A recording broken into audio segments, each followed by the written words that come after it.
Bien, mis hermanas, continuamos con nuestro estudio de algunos temas morales de actualidad. Recordemos que nuestro contenido para esta última sesión ya hemos desarrollado una introducción, ya comentamos sobre la fecundación in vitro, sobre la clonación humana y sobre el aborto. Ahora, en este nuevo video y audio, vamos a ver lo que nos falta: la esterilización, luego la eutanasia, ortanasia y distanasia, y las dos últimas aparecerán en la plataforma en un PDF donde está tomado del documento o del libro, más bien módulo de formación moral para agentes de pastoral de la arquidiócesis de San José. Entonces lo tomé de ahí directamente y lo subí a la plataforma porque está bastante claro. Entonces, por favor, lo siguen ahí para que también quede estudiado este tema. Entonces, siguiendo, vamos ahora con la situación de la esterilización. Definamos la esterilización. ¿Qué es? Es la acción por la que el especialista provoca en una persona la incapacidad de procrear, ya sea tanto en el hombre como en la mujer. Ahora, a la moral católica le interesa pronunciarse más bien sobre la esterilización provocada. Pero hay que clarificar los diferentes tipos de esterilización. El primero es la contracepción, que consiste en la más común y su finalidad es evitar la concepción de una nueva vida. Por eso se dice contracepción. La segunda es la eugenésica, que busca erradicar un mal, como por ejemplo ciertas enfermedades de transmisión hereditaria. Entonces se procede también a la esterilización por ese motivo. Y la tercera es la terapéutica o curativa, que es para detener el avance de algún cáncer, por ejemplo de próstata o de ovarios o de útero. Esos son los tres tipos de esterilización. Ahora, en cuanto a la duración, la esterilización también puede ser o temporal o puede ser permanente. Veamos ahora las técnicas de la esterilización. En el caso de la mujer, la primera técnica tiene por nombre la salpingectomía. Esto es la intervención médica que se da a nivel de los tubos, es decir, las trompas de falopio, ya sea cortándolos o amarrándolos o solamente ligándolos, o bien sea obstruyéndolos o cerrándolos. Otras formas de esterilización de la mujer son con métodos más radicales como la ovariectomía, que es la remoción, sacar los ovarios, o la histerectomía, que es la remoción del útero. Entonces vemos las diferentes formas de esterilización, en este caso para la mujer. Ahora, en el caso del hombre, la técnica más común es la de la vasectomía, que consiste en cortar o amarrar el conducto deferente, o sea, el conducto que transporta los espermatozoides del testículo hacia el exterior del cuerpo. Actualmente se está experimentando con la técnica también de la oclusión del conducto deferente.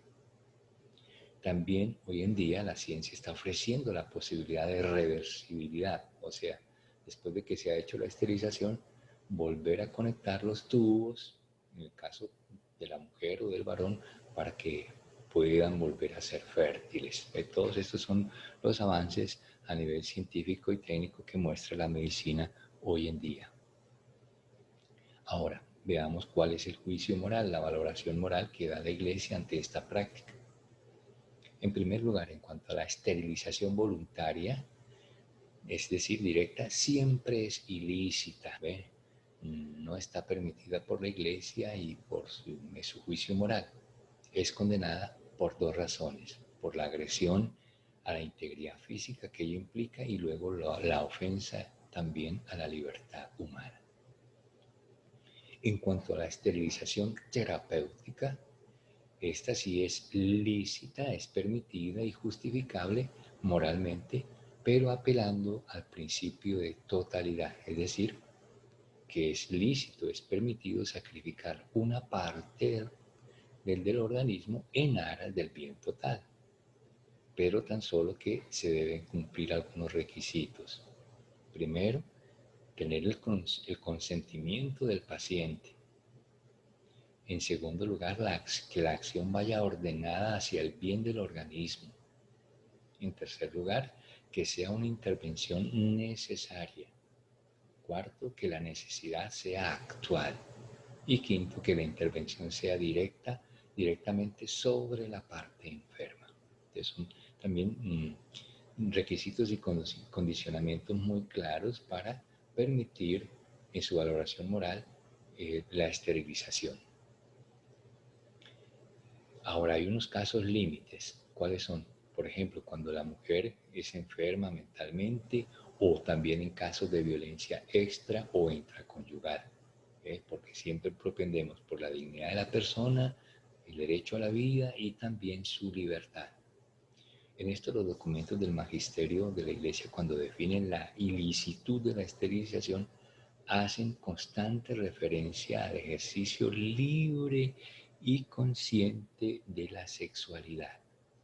Siempre se preservan esos principios fundamentales de la persona. La Humane Vitae, Magisterio de la Iglesia, en el numeral 13, un documento muy importante, declara ilícito el acto conyugal que se impone al cónyuge y es enfática en mantener unidos los dos significados del acto conyugal, o sea, en sí la unión para satisfacer el deseo humano, natural, personal, pero luego el procreativo. En caso de violencia intra o extraconyugal, se estaría faltando al aspecto unitivo. Ahora, en el caso de la mujer o del hombre con síndrome de Down o otros enfermos mentales, el magisterio mantiene la ilicitud de la esterilización. ¿Por qué? Porque se estaría violentando el consentimiento y estas personas tienen igualmente su propia libertad, aun cuando tengan su limitación, y se arremete contra la integridad física, siempre velando por los derechos fundamentales de la persona. Bien, esto entonces la doctrina y la situación respecto a la esterilización. Vamos ahora a comentar lo que es la eutanasia y con ello la ortotanasia y la distanasia. Empecemos por definir los términos nuevamente. La eutanasia, bueno, son términos que provienen del griego, en el caso de la eutanasia, del griego eu, la primera raíz que significa bien, y la segunda thanatos, que significa muerte.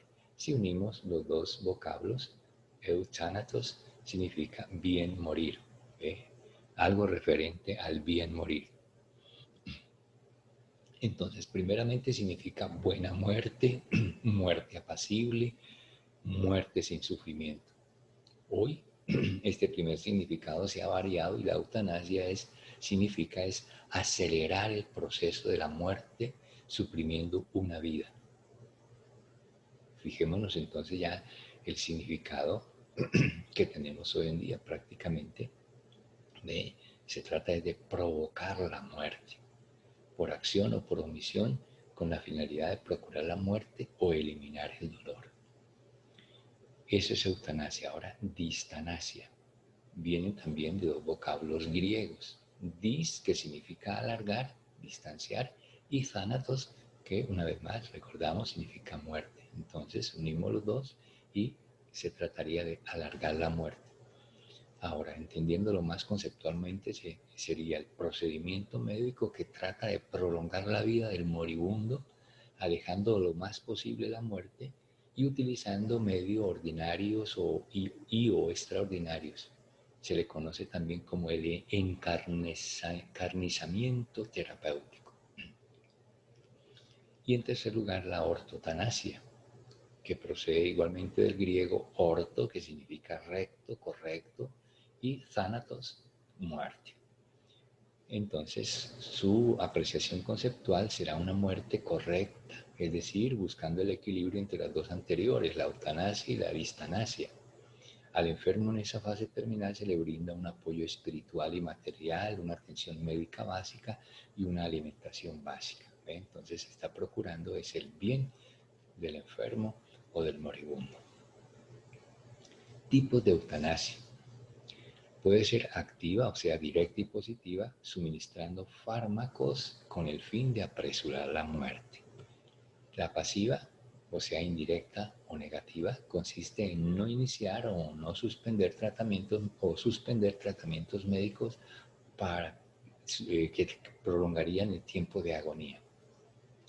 Luego, también puede ser por el destinatario, que bien puede ser a un enfermo mental o a un perinatal, y entonces en ese caso sería aborto, o a nivel también psíquico o social.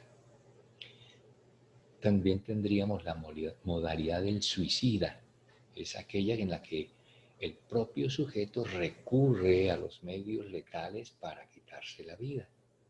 Y la homicida es cuando, ante una situación de muerte, hay otro que le acelera el proceso por motivos piadosos o económicos o sociales, y entonces le produce la muerte, y en ese caso sería homicidio. También puede ser de manera personal y legal. Personal cuando la opción la hace la propia persona, y legal cuando es impuesta o tolerada por la ley. Son especificaciones ya internas que hay en cada uno de estos casos. En este contexto, entonces, hay que considerar estos otros factores, lo que llamamos calidad de vida, lo que llamamos cuidados paliativos, los derechos que tiene también el enfermo, el tema de la suspensión de los tratamientos, y luego los criterios éticos o morales, como incluso el manejo de duelo. Hablemos de la calidad de vida entonces. ¿Qué se entiende por calidad de vida? Se entiende el desarrollo de las especialidades y potencialidades tanto humanas como físicas, intelectuales, productivas, organizativas, espirituales, culturales, económicas, ecológicas y sociales, que le permiten un mejor desarrollo a la persona y su bienestar. Esa es la calidad de vida. Y para el pensamiento cristiano no hay ninguna vida inútil.